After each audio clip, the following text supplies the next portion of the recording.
आजा आजा हो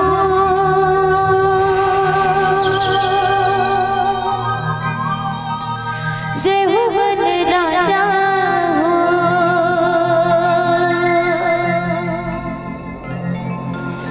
आजा आजा हो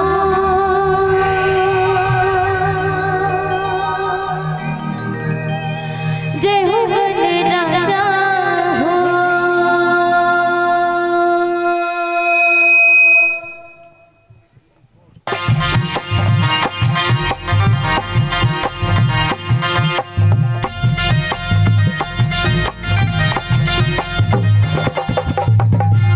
ताली के साथ सहयोग प्रदान करेंगे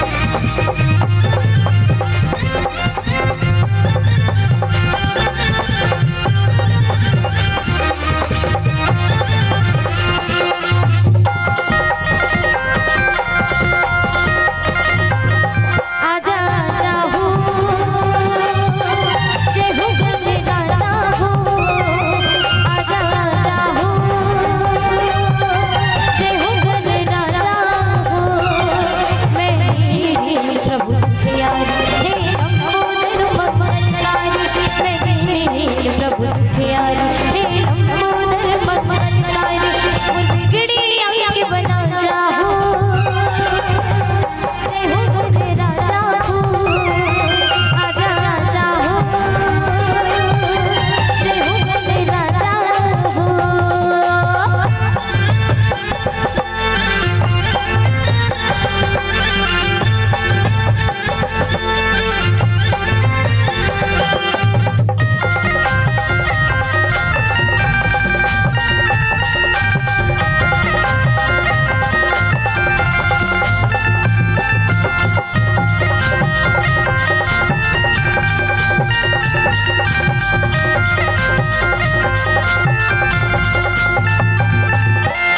पहली पूजा तो सुमरने कर तुम्हें हगनीसा मन मंदिर वहाँ के विराजो काटो कलेसा।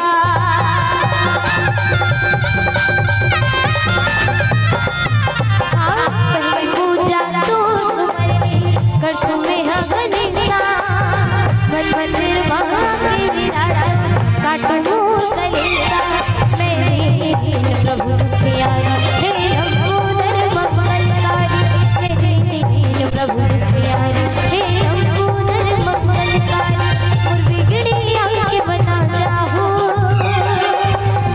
जय हो वन राजा हो आजा आजा हो जय हो वन राजा हो।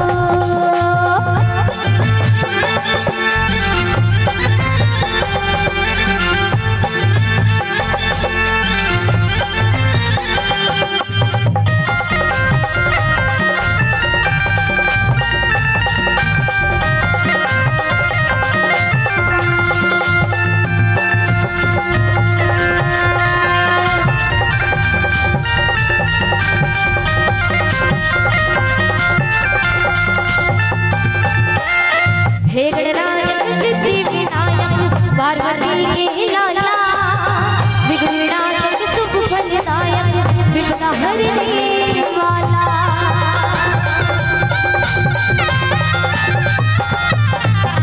हे गणनायक सिद्धि विनायक पार्वती के लाला विघ्ननाशक शुभ फलदायक विघ्न हरने वाला। मेरे प्रभु प्यारी हे लंबोदर मगनलारी मेरे प्रभु प्यारी हे लंबोदर मगनलारी और बिगड़ी आंखें बना चाहो। चलिए एक बार दोनों के दोनों हाथ ऊपर उठा के जोरदार जयकारा बोलिए राजा रामचंद्र की। हाथ बस उठे आवाज बिल्कुल भी नहीं आती, जोरदार आवाज आना चाहिए। चलो बोलिए राजा रामचंद्र की। हाँ इससे चरस आवाज आना चाहिए। अब ताली के साथ सहयोग प्रदान करना है। चलिए मैं दीनहीन प्रभु प्यारी हे लंबोदर मगनलारी मैं दीनहीन प्रभु प्यारी हे लंबोदर मगनलारी और बिगड़ी आंखें बना चाहो जय हो वन राजा हो आजा आजा हो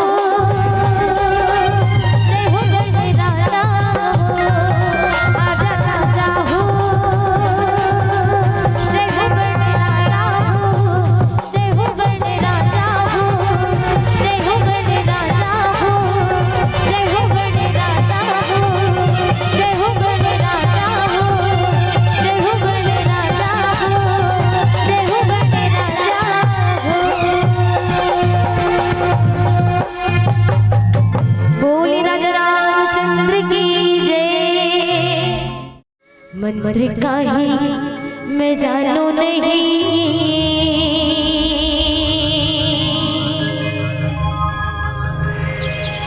किरण नहीं आवे मोला,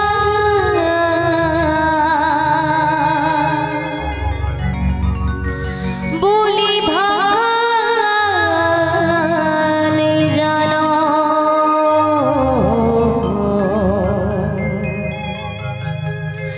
कैसे गोहरावा तोला, कैसे गोहरावो मैं,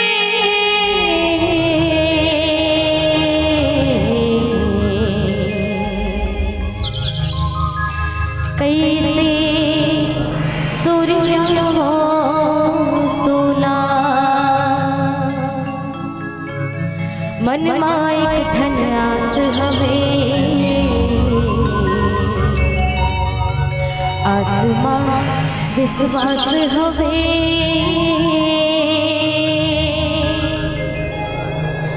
जगत नियंता राम प्रभु,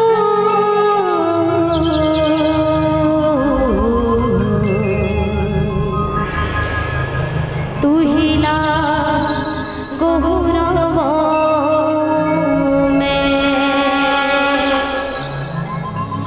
तू ही ला गोहरावा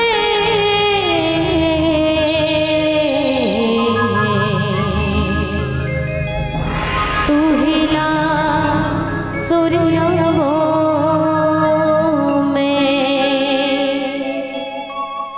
तू ही ला सूर्यवा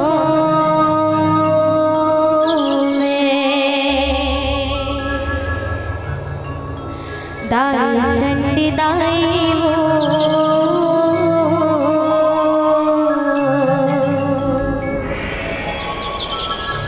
तुर चरण मां पड़े हो,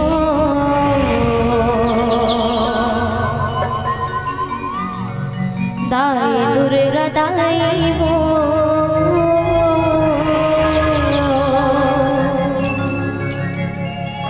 तुर चरण मां पड़े हो।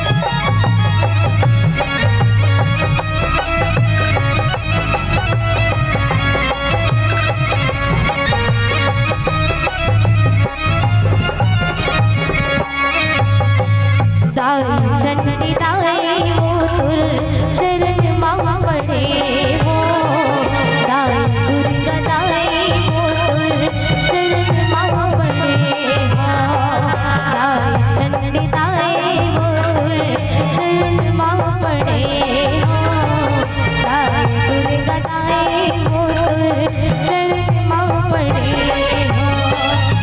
माया मजन गीला, माया मजन गीला,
चंडी दाई मोर चरण मां पड़े गाय दुर्गा दाई मोर चरण मां पड़े गाय चंडी दाई मोर चरण मां पड़े गाय दुर्गा दाई मोर चरण मां पड़े हो।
सुन ले गुहारी दुखिया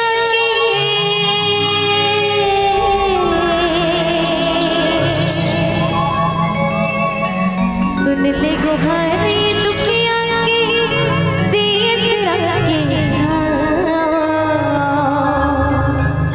आजा आजा वो मया रोदाई भूल मोरे गा भूल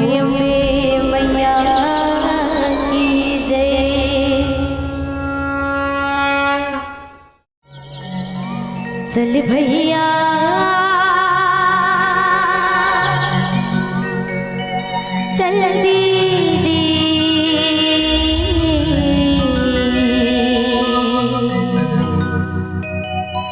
रघुवर की दरबार।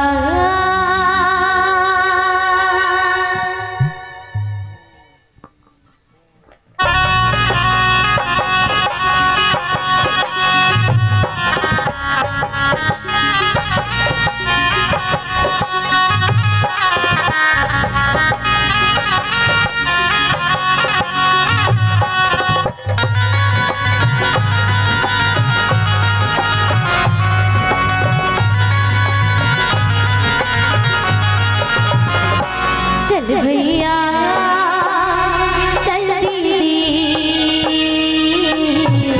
रघुवर की दरबार। चल भैया चल दीदी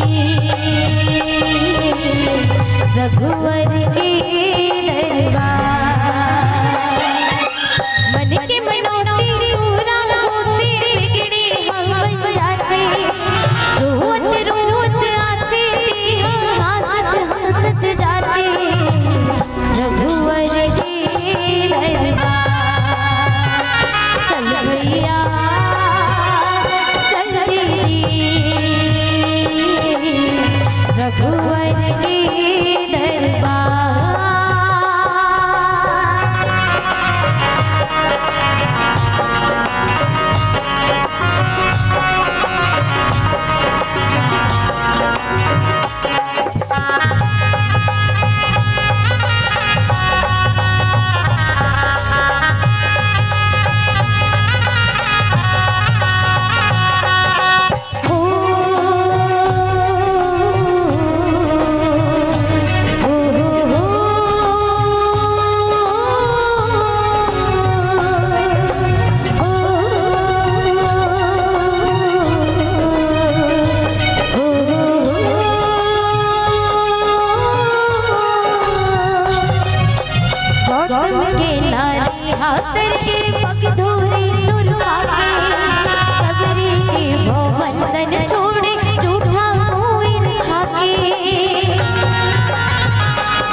राम के नाम संग प्यारा है ना,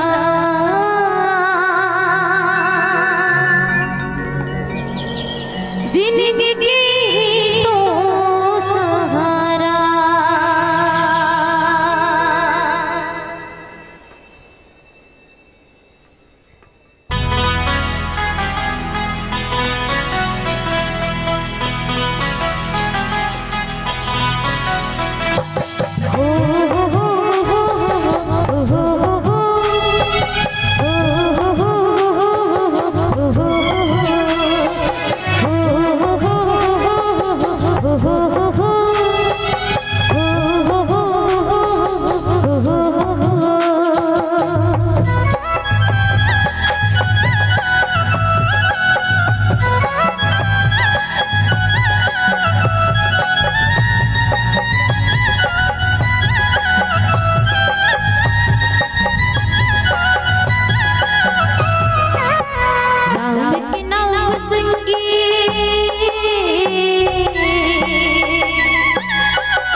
राम के नाम संग प्यारा है ना, जिंदगी की तो सहारा,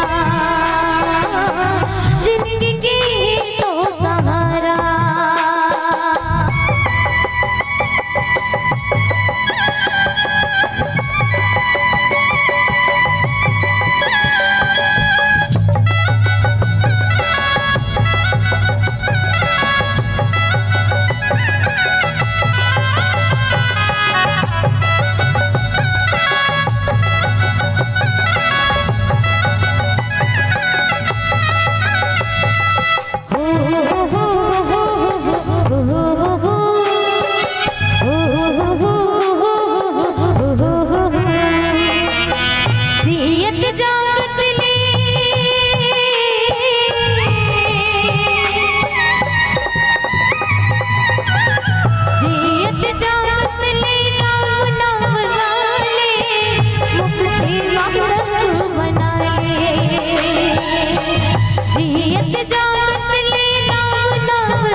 मेरे भोले बाबा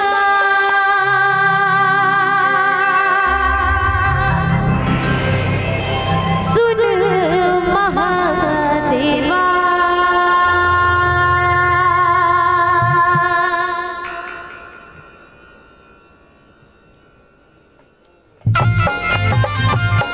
ताली बजीए भाई, निवेदन आप सभी से।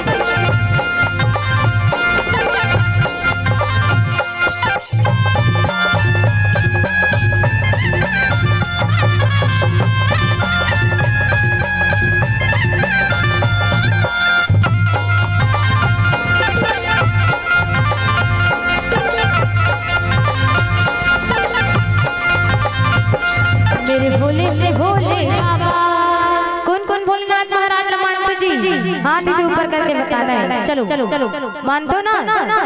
जेकर मन के हाथ ऊपर है तेरे मन मानतो, और जिन नहीं उठाओ ते मन नहीं मानो। सबे जन मानतो नहीं। चलो तो मोर संग संग आप मन ला गाना है। का गाना है? एक बार मैं गाऊं, एक आप मन लगाना है। कैसे? मेरे भोले से भोले बाबा। पीछू वाले आवाज बिल्कुल भी नहीं आती, अतलिश में आते, वो भी मिथिलेश्वरी है के। एक बार जोरदार ताली मिथिलेश्वरी शेन पर। मुर्तंगवारी अमल एक संग्रह पढ़े हैं, अभी भी पढ़ते छे। और ओकर सामने में गाना मतलब मूल्य बहुत बड़ी बात है ली। चलो आप मतलब मोर संगे संग गाना है, ठीक है? मेरे भोले से भोले बाबा। भैया मन मोठिया थो उठियाथे नहीं, उठियाथे ना? आपो मन से शादर निवेदन है। चलिए दोनों के दोनों हाथ ऊपर उठा के एक बार जोरदार। मेरे भोले से भोले बाबा। हाँ इसे औडान। मेरे भोले से भोले बाबा। मेरे भोले से भोले बाबा, भोले बाबा। मेरे भोले से भोले बाबा, मेरे भोले से भोले बाबा, मेरे भोले से भोले बाबा, भोले बाबा, मेरे भोले से भोले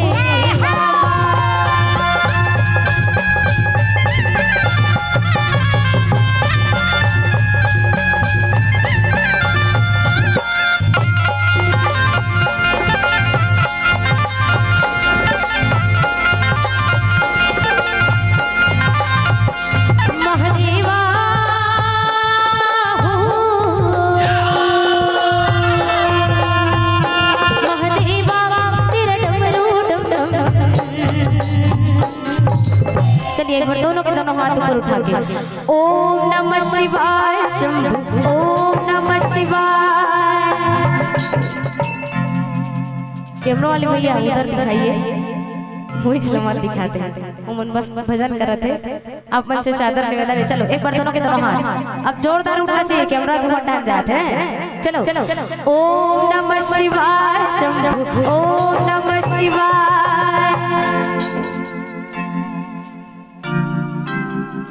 ताली के साथ सहयोग प्रदान, ठीक है? चलिए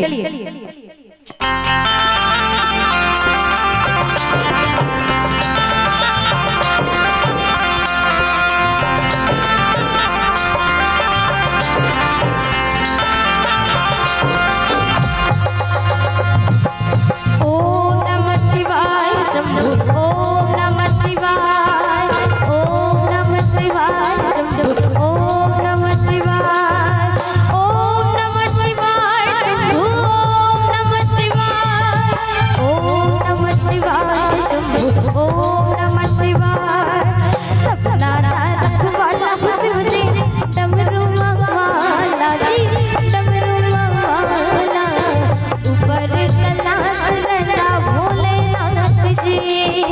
बोले बोले बोले बोले बोले शंभु, बोले बोले बोले बोले बोले। पपिया जी, पपिया दादी, पपिया मारदा, बड़ा ही दयाल मेरा भोले अम्बरी महादेवा हो। महादेवा मेरा डमरू डम डम डम, डमरू बजाना है। डम डम बजता, डम डम बजता, डम डम बजता, डम डम बजता, जायु देखो। ओम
चलो कौन कौन बुलाना चाहते हो?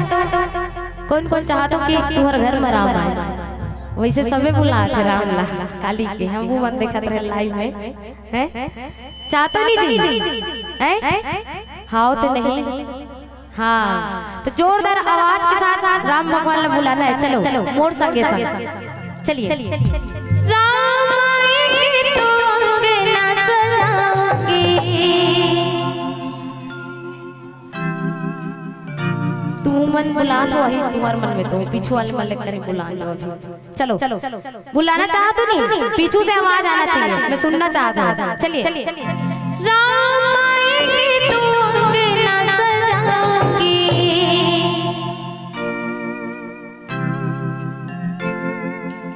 कब बात है? काली आती है तो क्या करना है? काली दिवाली मनाना है, बने कुर्बान साड़ी पहन लो तुम्हारे, ठीक है? और लड़का मतलब बने नया पहनाना है, और कम से कम 5 दिया जलाना है। अपन आसपास मंदिर में आप पूजा भी रखवा सकते हो अपन श्रद्धा भक्ति अनुसार। चलो अभी मोर साथ आप मतलब बुलाना है। राम आएंगे तो अंगना सजाओगे,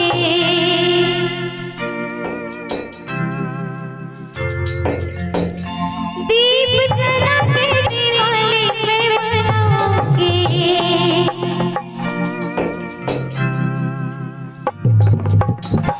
मेरी जोड़ी के बात खुल जाएगी, राम आएंगे, मेरी जोड़ी के बात खुल जाएगी, राम आएंगे, राम आएंगे तो अंगना सजाओगे, राम आएंगे तो अंगना सजाओगे, दीप जला के दिवाली में मनाओगे,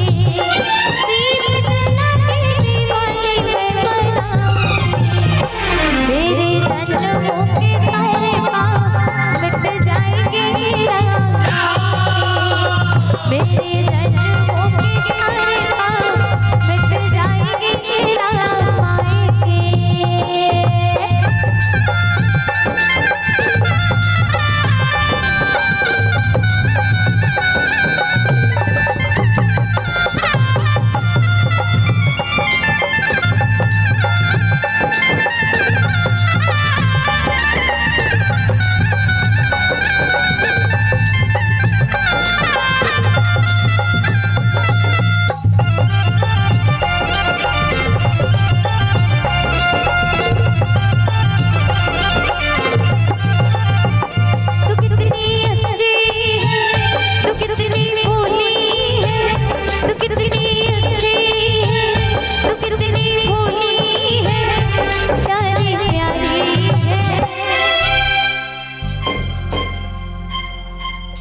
सुनो नहीं महतारी भैया करतो नहीं पर महतारी भैया माल भैया करतो नहीं, और सासू माल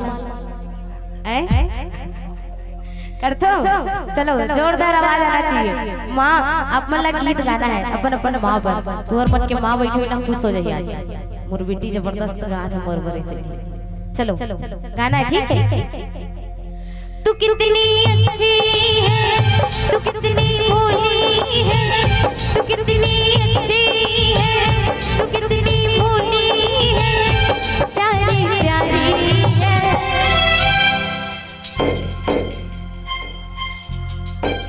क्या बात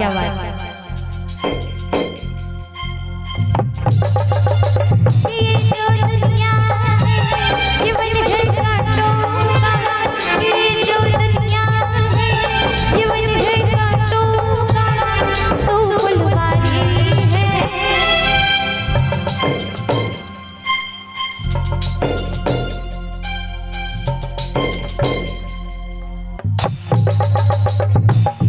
ताली बजाइए।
ताली के साथ सहयोग प्रदान करना है। काय अति महंगा माइक हम नहीं था ना, अच्छा साउंड सिस्टम है, थोड़ा सा ऐसे कर थोड़ा नीचे टच हो जाते तो बंद हो जाते। चलो एक बार जोरदार ताली के साथ सहयोग प्रदान करना है आपको, ठीक है।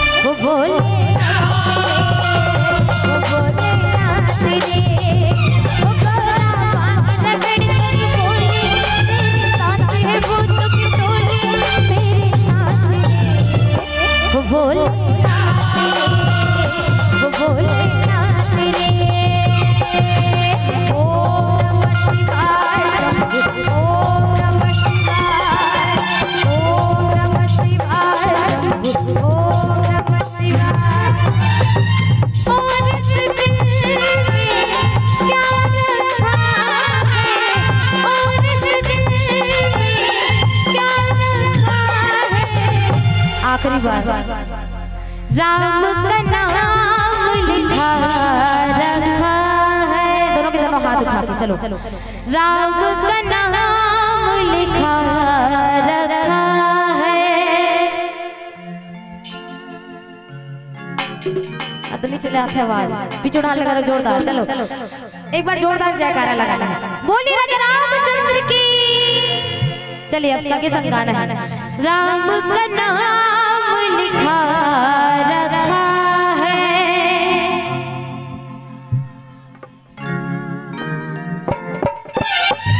दिल के देखो दिल मेरा भी, दिल के देखो दिल मेरा भी, राम का नाम लिखा रखा है, राम का नाम लिखा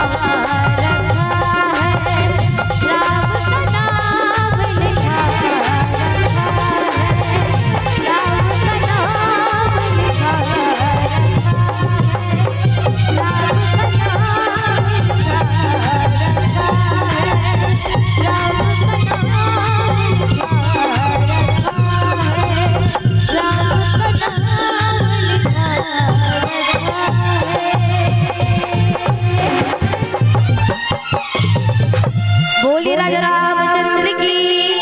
चलिए एक बार दोनों के दोनों हाथ उठा के